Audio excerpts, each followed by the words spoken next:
Good morning, good day. Welcome to this joint IMF and Carnegie Africa discussion on how African countries can navigate the turbulent global economy. My name is Zainab Osman. I am the director of the Africa Program at the Carnegie Endowment for International Peace here in Washington, D.C. I have here with me today Abebe Emro Selassie, the director of the Africa Department at the IMF. Good day, Abebe. Thank you, Zainab. How are you? I'm fine, thank you. So we are doing this event because we believe the discussion is very timely given all that is happening across the global economy. And for us at the Carnegie Endowment's Africa Program, we focus on the economic, the political, and the transnational issues that are shaping the African continent today, and that will have relevance for the continent's future. A key objective of our work is to shape global discourse and policy on Africa towards outcomes that advance prosperity and stability. And as we know, African economies are still recovering from the slowdown caused by the COVID-19 pandemic, and they are still, again, at risk of destabilization. Russia's invasion of Ukraine, low COVID-19 vaccination rates, changing weather patterns, and a global economic downturn all present significant challenges and risks for African economies. Policymakers in African countries are constrained by much smaller fiscal space and rising debt in any efforts that they are making to position their economies on a path of sustainable economic recovery. What is the short and medium-term outlook for African countries? What kinds of policies should they prioritize? Some African countries are actually and interestingly experiencing a strong economic rebound. And in that case, then, what lessons can be learned from their experience? And then also another question is what financial resources and tools are available in the international community to support Africa's economic recovery? In fact, a question then is, are these tools and resources even available? And how do calls for reforming the Bretton Woods system, but also the global financial institutions impact the path forward? So these are some of the issues that we hope to cover today in the next 55 minutes or so. And also, very interestingly, we have a panel of analysts and journalists who will join us in the latter half of this discussion. So, Abe, I think the first question I have is really that when we look at this year's Regional Economic Outlook produced by your office, it gives us a very sobering picture of Africa's immediate prospects and the outlook for the region's medium-term recovery. Growth projections for 2022 are estimated at around 3.8%, which represent a slow momentum of what we saw in 2021, in which the region had a growth rate of around 4.5%. So can you tell us more about what is actually behind these aggregate numbers? And how does Africa's performance compare with other regions of the world, whether Latin America and the Caribbean, or the Middle East, or South Asia, or Eastern Europe? Thank you, Zainab. I think you touched on a very important point, which is the aggregate picture. As always in sub-Saharan Africa in particular, but the continent more generally, there is quite a lot of heterogeneity of circumstances. But you know what we see really is that last year, towards the latter half of last year, we saw economies finally coming out of the pandemic caused slowdown. So growth accelerated. We were expecting growth to be of the order of around 4%. It actually turned out to be closer to 4.5%. So there was a nice momentum, and it looked like going into this year, we would see a stronger recovery than we'd been expecting. In the event, what happened is that, you know, with Russia's invasion of Ukraine, what we've seen is huge turmoil in global commodity markets in particular, financial markets as well, and a rise in uncertainty. And all of these, we fear, are going to slow growth down to around the 3.8% mark that you noted. Why is that happening? What are the channels through which this is happening? First and foremost, higher food and fuel prices for most of the commodity importing countries will mean basically more foreign exchange outflows, more pressure on fiscal accounts, and those will both lower directly standards of living, but will also act as a drag on economic activity. Second, the rise of input costs, like fertilizer, for example, is almost certainly going to have a bearing on production going forward. And all of this is happening because both Russia and Ukraine were very important contributors to global the supply of food, fuel to some degree also, food, specifically wheat, and fertilizer also. So all of that is going to have quite significant effects. And then another channel in which countries are going to be impacted, particularly those countries that access global financial markets to address their financing needs, is going to be the financial market turmoil. We've seen the borrowing costs for our countries going up. We've seen more of a risk-off environment. Basically, capital flows to our countries are under quite a bit of pressure, and that's going to add to pressures on exchange rates, exacerbating basically the difficult financing conditions our countries make. All of this, I think, is going to combine to lower growth. I have to say that there will be some countries that will benefit from higher commodity prices, specifically oil exporting countries, the likes of Nigeria, Angola, Chad will benefit some, and they ought to see higher tax revenues and higher export receipts in the course of the year. But in sub-Saharan Africa in particular, there's only 8 countries that are net fuel exporters. The other 37 odd countries are fuel importers. So even this net positive effect is going to be limited, and within even those countries, the transfer mechanism of resources from the budget to the households that will be impacted by higher food prices are not just there. So even in those countries, we're going to see quite a bit of dislocation, particularly of the urban poor. So overall, a difficult year for sub-Saharan Africa looks in prospect. Yeah, so you explained, in a sense, the causal mechanisms and also how certain countries could benefit from this situation, net fuel exporters in particular, the oil-producing countries. What is also interesting is reading the report, but also looking at data coming out from some of these countries themselves. It seems like some countries, even those that are not oil-producing countries, seem to be on a better economic footing than others. So the case of Kenya comes to mind in particular. Just a couple of days ago, the equivalent of the statistical agency in the country released its growth figures, and it turns out that in 2021, Kenya grew by around 7.5%. And even in the regional economic outlook as well, certain countries like the Republic of Benin, Cote d'Ivoire, Ethiopia, Rwanda, and a few others like that experienced significantly strong growth in 2021, and they seem to be poised to record significant growth in 2022. So again, kind of my question here is, what is driving this strong performance in some countries, even those that are not oil exporters? And is this going to continue into the rest of 2022 and 2023?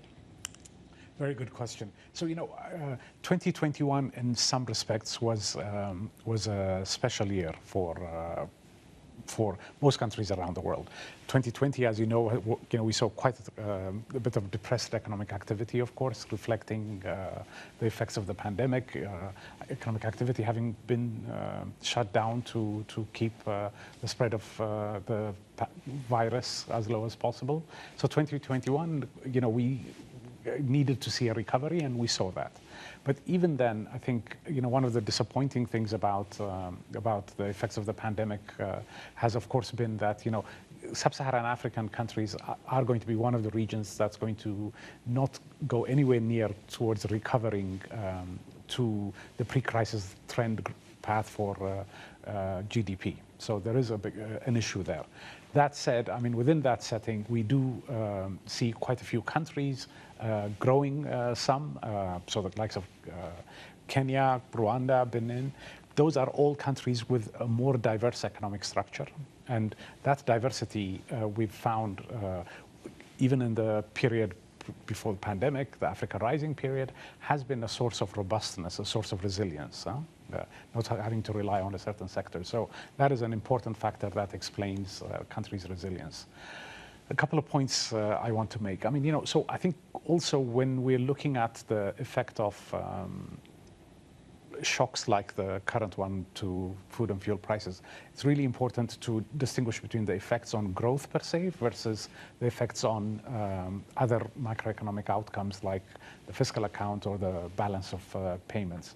So you can still have a situation where growth is healthy, growth is at a decent clip, but you still have very difficult macroeconomic fiscal outcomes, balance of payments pressures, and above all, kind of within that setting, quite a lot of inequality or quite a lot of people being displaced. And I think that is what is in prospect for many of our countries this year.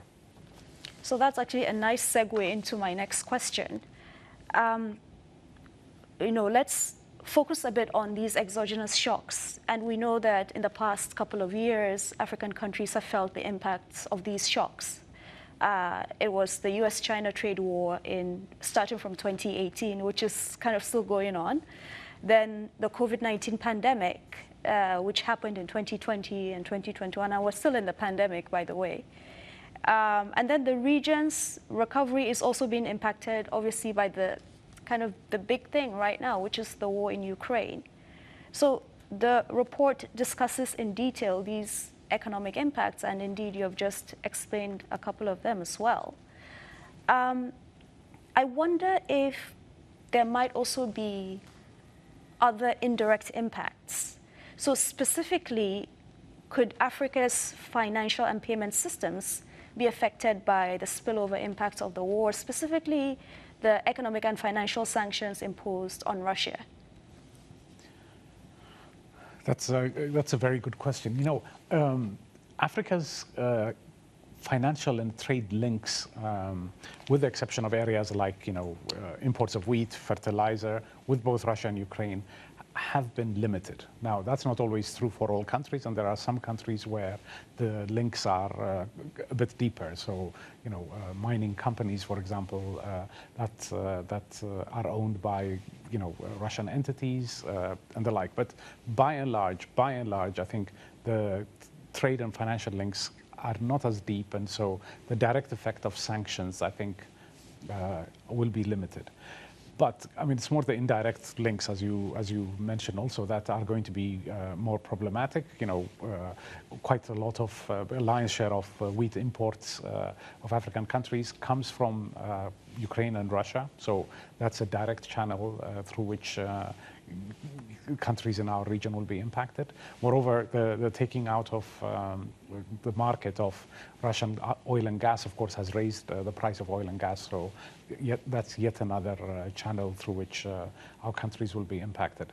And as you rightly said, I mean, it's really important that all of these shocks are being layered on top of really brutal hit that the pandemic impacted on our countries, the scarring on output I mentioned earlier, but also on a lot of other very important, human development indicators, education outcomes, health outcomes, and have all been brutal. And of course, heart-wrenchingly, poverty has also gone up quite a bit in the last couple of years. So conditions really, living conditions, economic conditions were really very problematic, and this shock is going to be layered on top of that. So I don't know whether you want to consider that as a direct or indirect effect, but really, this is the last thing our countries needed. Yeah. I mean, of course, the global economy more generally, but particularly our countries, given the low resilience, particularly at this moment. Yeah. Okay. So now let's talk about solutions, and the report itself outlines 3 categories of policy priorities. The first is balancing inflation versus growth. The second is addressing the impacts of the war in Ukraine without adding to debt vulnerabilities. And the third is managing exchange rate adjustment. Clearly, managing these competing priorities will not be an easy task, and each country's specific response will most likely be different. Are there trade-offs here? Take the first priority in particular, balancing inflation versus growth. One could argue that the policy focus for African countries should be to prioritize sustaining growth over inflation taming. And this is because we know Africa is comprised of low and middle income emerging economies, which are very much different from advanced and matured economies in North America, in Western Europe. So then the question is this chemotherapy of sorts to tame inflation really that necessary in African countries, given that they need to sustain growth? And when you have a growing economy, you are bound to have some inflation. So, first, I think characterizing the need in some countries to lean against inflation as chemotherapy is a bit emotive language. Huh? I mean, so maybe to step back and look at the history of inflation in our region. Huh? I think, 80s, 90s were, of course, a period where inflation was very rampant in, many of our countries and in the region overall. That was also a period when we saw growth being very, very weak, very anemic. Huh? I don't think it's a coincidence that as inflation declined, as macroeconomic policy conduct improved, and then, starting in the mid to late 90s onwards, I don't think it's a coincidence that we also saw growth increasing. Okay, so I think first that trade-off, that high inflation will facilitate growth, is not one that has been empirically observed in our region. If anything, I think, if you talk to policymakers that were actively working in that period, they will say that, they see the current juncture, one of the big challenges the region faces is forgetting just how bad the period of high inflation was for our countries. Second, and more directly though, inflation hurts the poor the most. Inflation erodes the value of, the shilling, the naira, the kwacha in people's pockets. So most most households with higher incomes have a way to mitigate that, either by, earning interest or other ways to mitigate that. It's the unbanked, the poor that, use cash day to day that suffer the most from inflation. I mean, a country with 20% inflation, of course, at the end of the year, you've lost 20% of the purchasing value of your goods, right? Mm-hmm. So it hurts the poor the most. So we shouldn't see inflation as a good thing and one that facilitates growth either. It really, really will impact people directly and affect living standards. Now, all this said, I mean, you do have a valid point that you're making.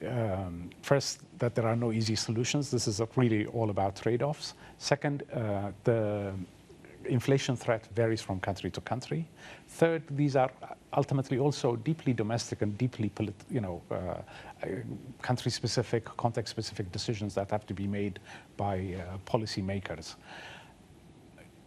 In conversations and discussions that we have with country authorities, what we say is where inflation is threatening to run away, not just where it's high, but really threatening to accelerate, then leaning against that is going to be important. Or, finding out kind of how you can keep inflation under control and bringing it down, ideally without, of course, affecting growth, will be important. So you have to look at the whole panoply of tools that are available to you and try and think through those trade-offs. Now, shifting to just the overall policy-making environment. Again, the whole economic policy-making arena really is one about trade-offs, right? So it is, again, thinking about the pros and cons of going in one direction versus the other. And, ultimately, it's for the policymakers to decide what's appropriate for their specific economy. Mm-hmm. Yeah, okay. Very, very interesting. Of course, it's going to vary by country, as you mentioned, rightly so. And the policymakers have a lot on their hands to deal with. Now I want to turn to our panelists, and we have a great lineup of policy analysts and journalists joining us today for this discussion. And I'm going to start by calling on, and I hope he's online, Naziru Munkailu, who has a question on rising food and fuel prices. So Naziru, if you could introduce yourself, the organization that you're with, and then your questions on commodity prices, food and fuel prices in particular. Thank you so much, Dr. Zainab. My name is Naziru Mikhail Abubakar. I'm the editor-in-chief of Daily newspaper, one of the largest and most trusted news outlets in Nigeria. My question is largely to do with the, it affects Nigeria, but also other countries in Africa that are having similar challenges. For example, you have countries like Nigeria who are battling with rising food and fuel prices. How can they turn the tide and arrest the situation, especially considering that the general inflation, especially in Nigeria, and insecurity are still on the rise? How do you battle the two things? Because, for example, insecurity, a lot of farmers in Nigeria are not able to farm. And then even as we are approaching the new farming season, the situation remains the same. And then you have the rising food prices and also the fuel prices, largely caused by the situation in Ukraine. Thank you.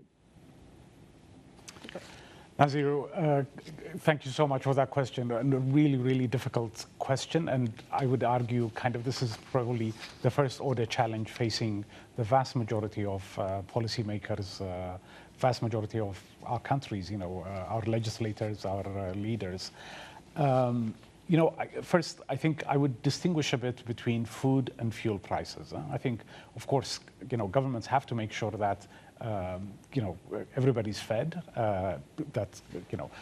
So, and given that we have already significant food security issues, this is, of course, a very, very important priority and a very important focus for policy intervention. Here, I think, really the right way, the ideal, I should say, no right way really, but, the ideal way to approach this would be to try and make sure that, of course, food insecurity is abolished as much as possible. In some cases, that will require subsidies. In some cases, for a period of time. At least for the period when food prices are elevated, I think leaning forward and doing whatever governments can to make sure that food security doesn't get exacerbated will be very important. I think it's also important to make sure that such interventions are time limited, of course, that there is a way out, either by promoting agricultural production or making sure that people have incomes from other means to be able to secure food. But at least, leaning forward and addressing the food security right now, I think is important. And there's a big role for the international community to play here also. With respect to fuel prices, again, this is something that's going to impact people quite a bit. But the issue about fuel subsidies, which tend to be prevalent in our region, is that they tend to be highly, highly regressive. By regressive, I mean that the benefits of these subsidies tend to accrue to richer households a lot more than to poorer households. So when governments subsidize fuel, cut taxes, excise taxes on fuel for an extended period of time, what tends to happen is that the lion's share of the benefit will accrue to richer households. And I'm not sure that's the kind of policy decisions, that's the kind of policy approach that needs to be followed. So I think, in fuel prices, we see more of a case for passing through the higher international oil prices to domestic markets. Where possible, of course, targeting and providing social protection for most vulnerable households, the lowest income households. But again, we absolutely recognize that these are always deeply domestic and deeply political issues. But just making sure that they do not lead to, macroeconomic instability, debt issues is also another consideration that governments have to weigh in as they, it's a tax and spending decision. So, it has to be seen in that broader context. We are absolutely cognizant of the difficult security conditions already in many parts of the Sahel in particular, in spots in Nigeria as well. The social pressures, as I noted earlier, that have arisen on account of, the effects of the pandemic, which is why, again, we are, trying to highlight what a difficult moment this is for Africa, that both our policymakers need to take brave actions, but also the international community needs to come in and support our countries. Great. Speaking of the Sahel, I want to call on Nonso Obikili, who has a question on food prices and food security in the Sahel. Nonso, are you online? Yes, I'm online. Thank you, everybody, for the great presentation. I read the report, and it's really good. My question. Sorry, can you introduce yourself? Oh, sorry about that. Yeah. My name is Nonso Obikili. I'm an economist with the UN Resident Coordinator's Office in Abuja. Mm-hmm. Happy to be here. So my question kind of follows on to what has already been discussed, in the sense that, food insecurity is a big challenge already in the Sahel. In some countries like Nigeria, food inflation that's already close to 20%. And not just in this instance, but it has been about that range for the past couple of years. But a lot of the interventions tend to be focused on finance. Social protection is largely a finance-driven activity. I guess my question is, how important is the supply side of the story? Getting food from countries that have, well, not excess, but have more supply to countries that don't. We're already seeing a lot of high-profile instances of countries restricting food exports, which of course will have spillover effects on countries in Sahel, for example, who actually need the food to be there. I guess to simplify, what is the risk that we make the problem worse by focusing only on financial interventions without actually trying to get food into places that need them? The classic definition of inflation is more money chasing the same amount of stuff. Absolutely. So how important is the need for that, coherent action to get food to places that are at risk? Over. Thank you, Nonso. That's really a very good question, and I could not agree more that the supply side needs more attention, more than ever, at the current juncture. And there are plans. I mean, the FDB has this great plan, I think, that they've put on the table about how even in the, we don't have to wait 5, 6, 8 years, even in the next year and a half, how supply could be boosted in the region.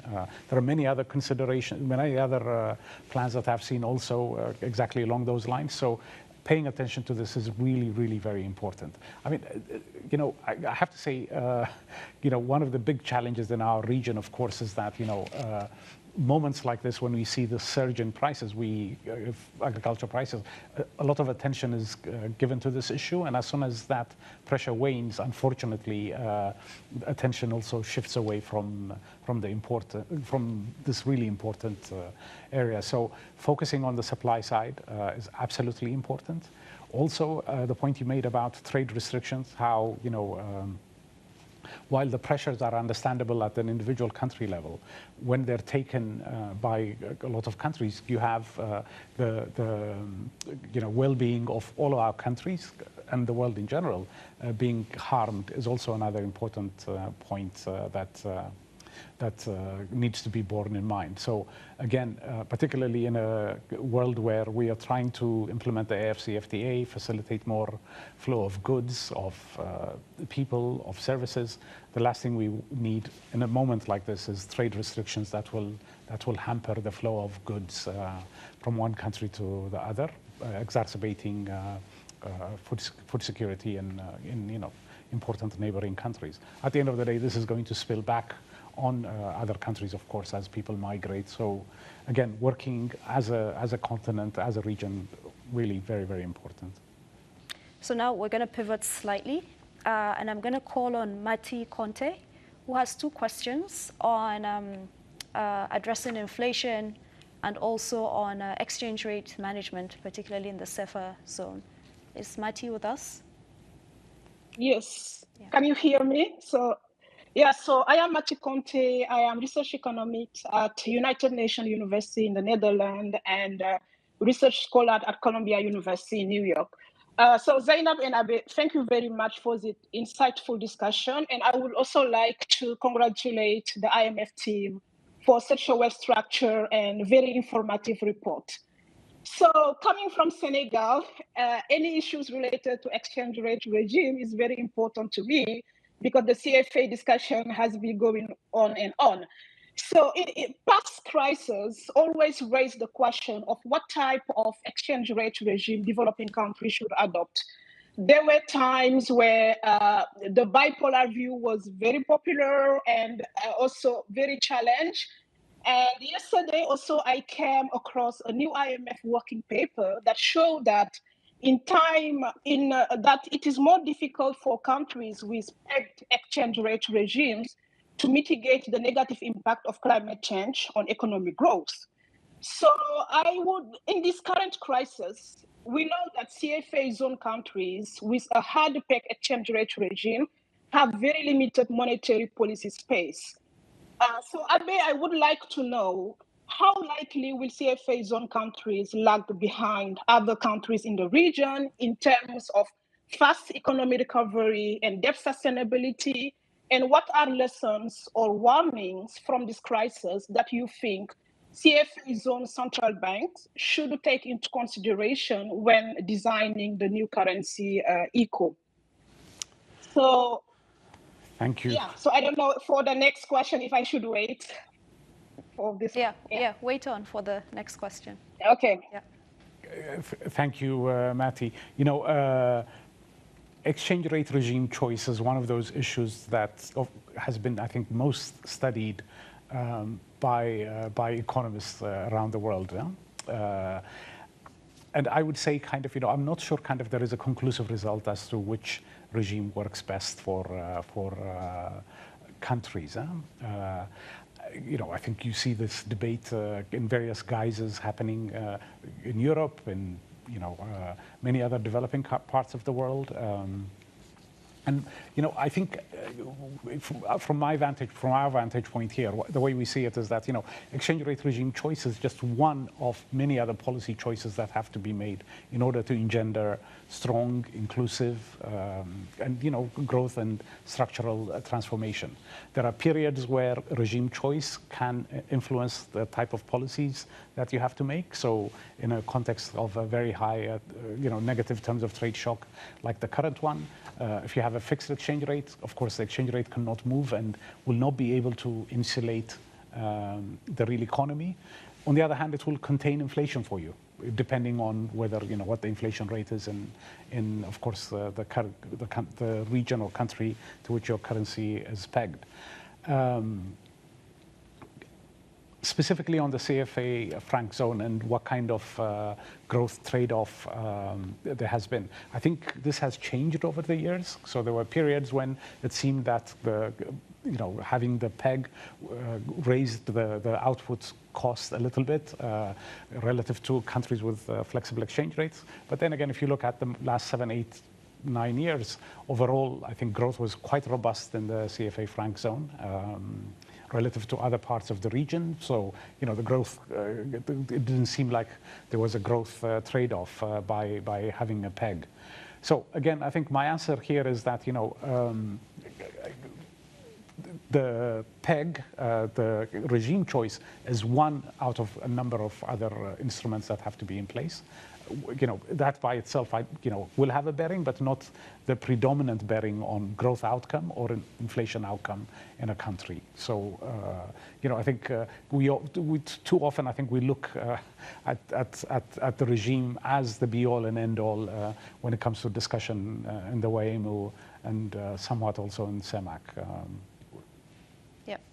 Mati, you have a second question. So follow up with questions about this trade-off, which is related to debt sustainability, right? So the debt to GDP ratio, which is an indicator of debt sustainability, depend on how fast the borrowing interest rate increase to a borrowing country's GDP growth.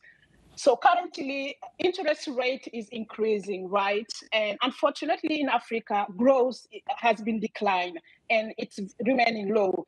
And yet, there are trade-offs between reducing inflation at the expense of output growth. So I know that, okay, there is such a heterogeneity, as Abe, you has keep insisting on it across countries. But I would be just curious if you could provide one or two examples of African countries that you think they should instead work toward increasing their output growth, and another example of country for which you think that the immediate action should be to reduce the imported inflation. Thanks. That's a bit of a difficult question in the following sense. I mean, I agree with you, inflation dynamics ultimately will depend on the size of the fiscal deficit, the borrowing cost, your growth rate, among other things. But the problem is, we cannot control the growth outcome. If only that were the case. If it was easy to raise growth, that would solve a lot of debt problems. Nor really, the interest rate either, because that depends on the weighted average cost of your debt stock. Going forward, there may be some impact that you can have, but really it's a given, right? Because typically if you have a deficit and you're borrowing outside, unless you're privy to a lot of grant financing or very concessional financing, which is not increasingly the case in our countries, it's really difficult to control R also. So, it goes back to really to address debt issues. In our view, I think there's a number of things that have to be done. I think first and foremost, why debt levels have become elevated and why debt vulnerability is a big issue even before the pandemic, and now of course an even bigger challenge for our countries, is fundamentally that over the last 15, 20 years, our countries have been investing quite a lot on infrastructure, on health and education. It has engendered quite a bit of growth, but tax revenue collections, the ability of governments to capture this rate of return on investment has not kept pace with the level of investment that we've seen in the past. So that is, I think, a very important factor, and going forward, it's something that we have to address. Second, on the spending side, also, I think a lot more attention is needed to make sure that spending is as efficient as possible, is being directed to areas that are, with high return. I think this also is an issue that we have to pay heed to going forward to address debt issues. And then third, I want to say also is that, this balance between debt sustainability and addressing development financing has also for periods of time not been in line. So countries have been borrowing in difficult times, rightly. That's exactly the kind of response we want.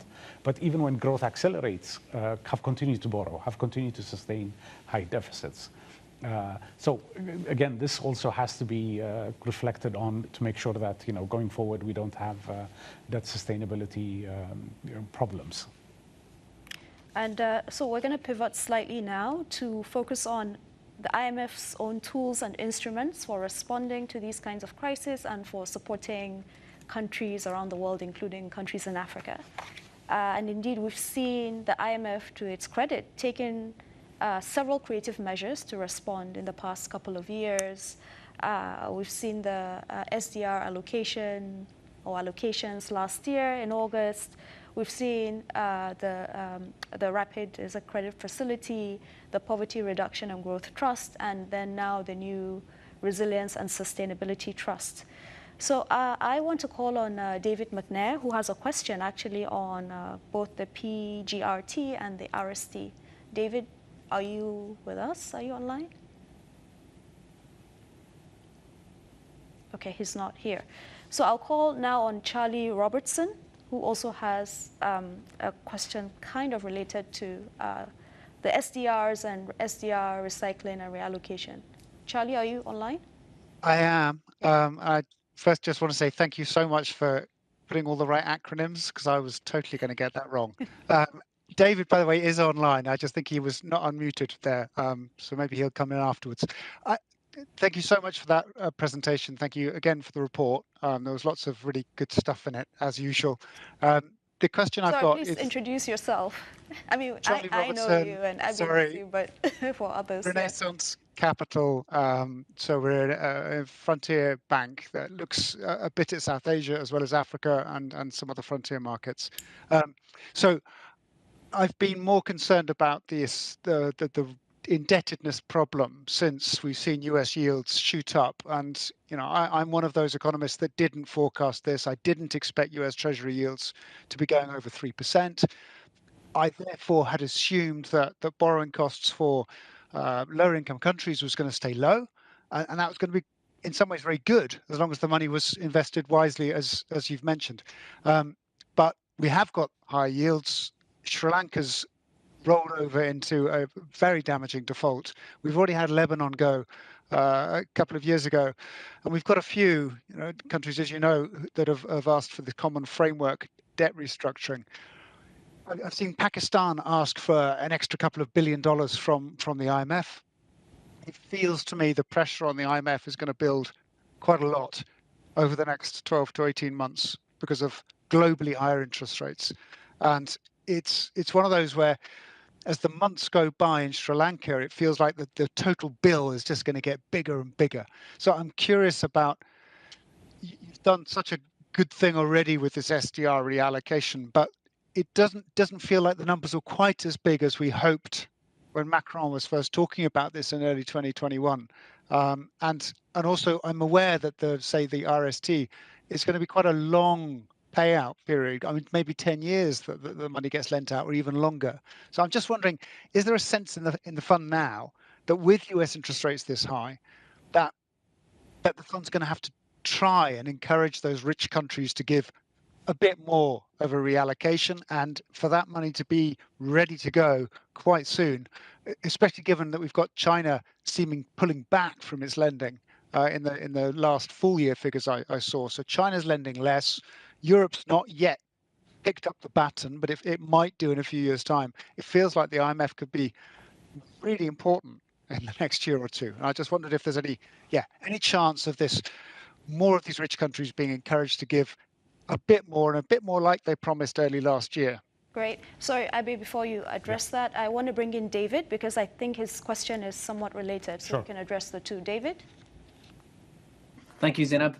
Hopefully you can hear me now. Yes, we can hear you. Please introduce yourself. And so, my name is David McNair from the One Campaign, and I had similar to Charlie's question. I had a question about, the SDR resources, and particularly, the way that they are linked to IMF programs. And we know that, both politically and in terms of the fiscal needs of countries, given these crises, some of the, conditions or kind of issues attached to the lending could be, potentially unattractive to countries. So given the context, I wonder, are you considering within the PRGT and the RST any flexibility around lending criteria that could make this financing more appealing and more responsive to the urgent crisis that we're facing? Thank you, David. Thank you, Charlie. So I think, first on the broader issue, recognizing that this is a very difficult moment for emerging and developing economies, notably those in Africa, we absolutely, of course, concur. We've been flagging this for several years now, that, vulnerabilities were rising and shocks would only exacerbate this, in many instances. So we're very cognizant of that. Second, when the pandemic hit, of course, we, as Kristalina has been saying, we recognized that this was a crisis like no other and had a response like none other in terms of the history of this institution. And frankly, I think we would hold our heads up high to any other international financial institution in terms of the provision of much needed resources to cushion the adverse effects that the pandemic has had, particularly in Africa. Just since March 2020, just in the 45 odd sub-Saharan African countries, we've provided financing to the tune of around $50 billion. So again, a response like no other. Importantly, we've not rested on our laurels and are doing what we can to make sure that we have the resources to help countries through both the more medium-term challenges that they face in terms of addressing things like climate change, preparedness for other pandemics that are bound to happen down the road, the digitalization agenda, many other medium-term transformation issues, but also sufficient resources to deal with helping countries recover to higher growth and make progress towards the SDGs. So here, I mean, we have basically two facilities. First, on kind of the latter, helping countries address macroeconomic imbalances, financing needs that they face in the near to medium term. We have quite a lot of PRGT resources already. We're getting more we will be getting more resources reallocated towards the PRGT also in the coming weeks and months, and that should give us sufficient ammunition to help support countries. Second, the RST is really one of the most exciting things that has happened in many years in our institution. First and foremost, the innovation was creating a completely new facility which would be financed by reallocating SDRs from countries that don't need it as much to countries that will need it. Second, I think, is the fact that we will be helping use these resources to support countries doing really important transformations that need to happen, things that tend to get left by the wayside as countries address the urgent and the important takes a bit of a backseat. And importantly, also the terms of financing. Again, the art of making resources available within SDRs from richer countries to countries that really need it is that these reserves these resources have to be considered, continue to be treated as reserves of central banks, because they're the ones that are making it available. And one of the conditions that they need for us to be able to facilitate this reallocation at the incredibly concessional levels that we are able to do this is that they have assurance that these resources will eventually be repaid to the facilities, and they usually associate that with a fund program.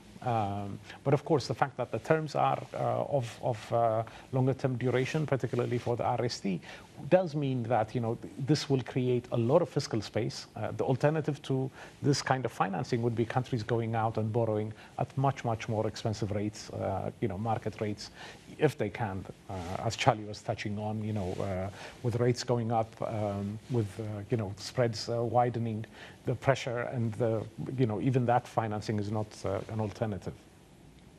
So I think where we've landed really is, if you'd asked me a year ago or 2 years ago, is it possible to land here? I would have said very, very doubtful. So we've made huge progress. Is it perfect? No. But I think really that we can continue to make a lot of progress and provide a lot of support at this difficult juncture for countries.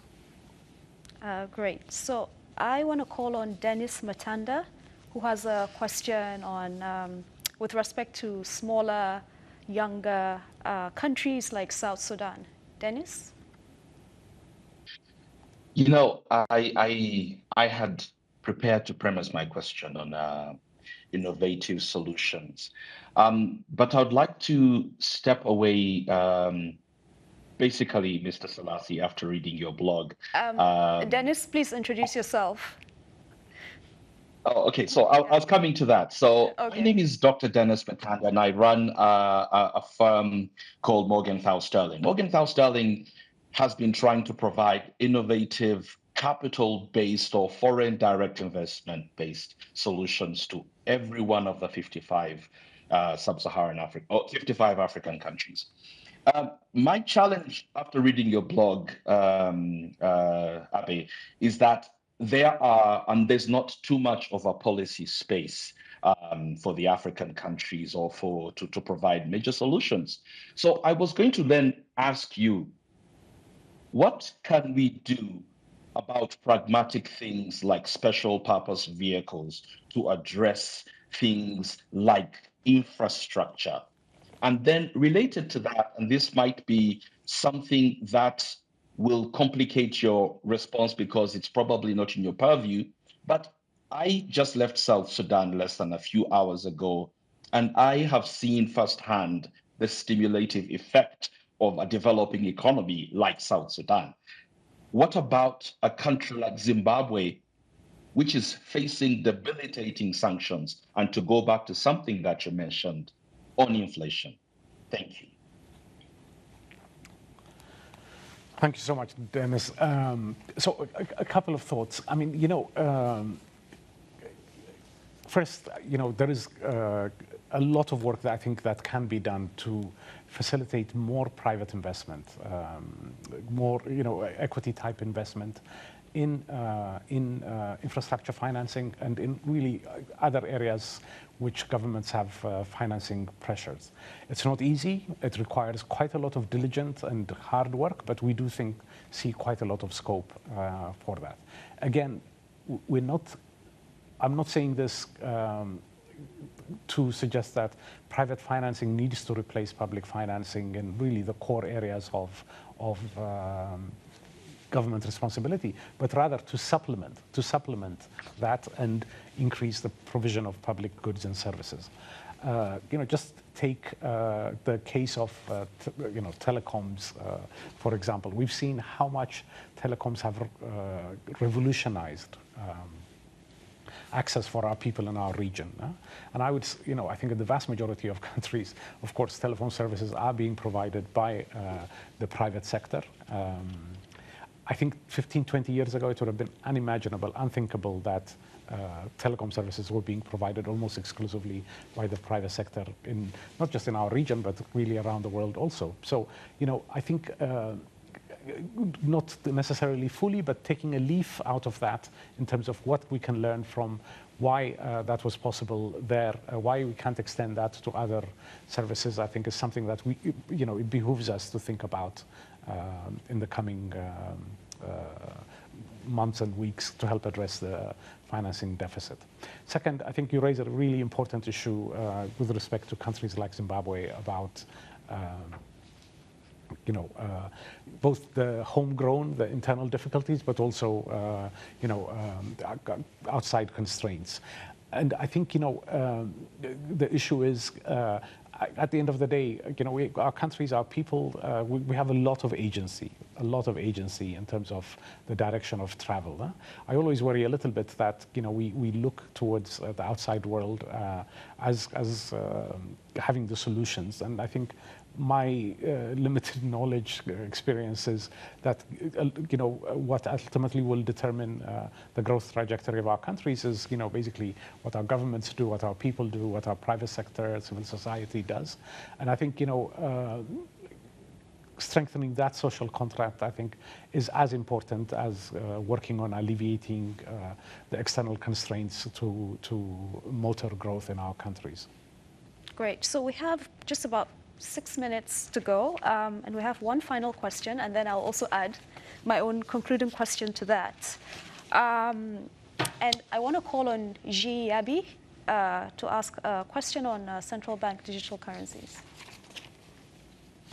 Yes, thank you, Zainab, and thank you very much for the opportunity. I'm Gilles Yabi, non-resident scholar at the Africa Program at Carnegie, and also a founder of WATI, West Africa Citizen Think Tank. Very good to reconnect with you, Mr. Abebe Selassie.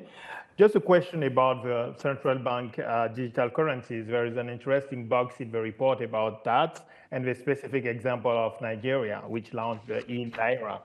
Actually, it is two questions related to that. One is about inflation.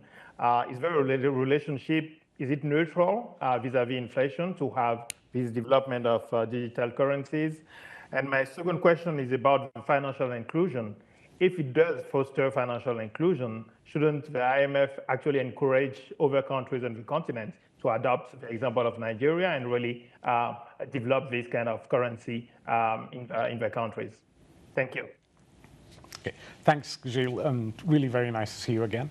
Really important question. I think first on whether association with inflation. I mean, it's early days yet, but we don't think so. I think, it's still, the amounts we're talking about in countries like Nigeria are very, very small. And second, I think it's still a case that it's not adding significantly to the loan extension and money creation that central banks, commercial banks do. So I think the inflation effect is not something that we worry about. And in terms of financial inclusion, again, I think, it should, in principle, help facilitate financial inclusion over time. The question and concern we have is that, right now, I think, like in the vast majority of our countries, financial inclusion is about getting the most vulnerable households to to have access to financial services. And, those households are constrained by lack of, connectivity, by not having phones of the type that you can have wallets on. So really, I think for that last mile, for that inclusion, you need a lot more penetration of telecom services before it can really be said to foster inclusion. I see much more scope, from fintech services, things like M-Pesa, which have done wonders in increasing financial inclusion. But CBDCs, central bank digital currencies, in and of themselves, I think there's still a lot we have to understand. Still a lot of thinking that needs to be done before, and a lot of application before it can address financial inclusion type issues. Great. So we're almost at the end of our time here, but I want to conclude with one question to you. We're seeing calls growing louder for reform of the global financial system, and this is coming from all around the world. We've heard it from Janet Yellen. We've heard it from the finance ministers of Ghana and Indonesia, Ken Ofori-Atta and Sri Mulyani, respectively. And for the African continent, these calls are coming amidst widespread advocacy for inclusion and a shift in mindset with respect to how the continent is perceived and addressed. So, for instance, people are increasingly questioning the use of the term sub-Saharan Africa, which creates this very interesting separation between North Africa and countries, south of the Sahara, so to speak. So is there a case to be made, and I'm putting this question to you at the very end, which is why I left it to the end, for also the IMF to start to reconsider the use of this term and how it aggregates countries in Africa? Very good question. So first, there are very, very important reasons why there's a need to rethink about the global financial architecture. Okay? First, we've seen tremendous dislocation, and in terms of what the pandemic has done to our countries. It was an exogenous shock, not something that came from the country for our countries, and it really, really has had wrenching effects. Second, in the context of the pandemic, and more broadly in recent years, there's been a lot of initiatives that have come up, where African policymakers have not always been at the table when those things were being designed. And I think legitimately they're asking policies that have a bearing on African countries should, of course, require consultation, require input from policymakers. So I think those are incredibly important things that have to be addressed to have a more just financial system. With respect to, sub-Saharan Africa classification, I think we need to distinguish between, more mechanical operational approaches to how workload is balanced versus, what economic significance and whether that has an effect. A couple of things with respect to this. When we do work in Latin America, for example, we have a breakdown of, North America, South America, or in Asia, for example, we have all kinds of economic aggregations. In Sub-Saharan Africa, we do this, and the split of the continent into MENA is really more for reflecting how departments are organized to make sure that we have a balanced workload across the world, rather than necessarily wanting to delineate sub-Saharan Africa from the rest of Africa. Second, in terms of the numbers that we produce, we are always aggregating and have numbers for all, various categories. So again, I think we too often too often I think in our region we focus a bit too much on form rather than substance, and I worry that sometimes this is one of those cases. I have absolutely no doubt that it is the continent that matters. It is the continent that our interest in, and in the work that we do with internally and externally, we really focus on the entire membership. And of course, when we're thinking about policies, it's a bit more actually by type of economy than it is geographic region. But it's something that is always evolving, and we think and reflect on quite a bit. Excellent. So on that note, I would like to thank you very much, Abe, to you and your team and the rest of the IMF for co-hosting this discussion with us today, for allowing us to go in depth into the regional economic outlook to discuss all of these thorny but also very important issues. And of course, I would also like to thank our panelists who joined us from all around the world, some here in the US, some in the UK, in Europe, and of course in African countries, for really engaging with the substance. And of course, to those who were able to join us virtually as well, thank you for your time. And of course, to the team at the Carnegie Endowment for organizing this event. Thank you very much, and have a nice day, everyone. Thank you, Zainab. Thanks for joining us today.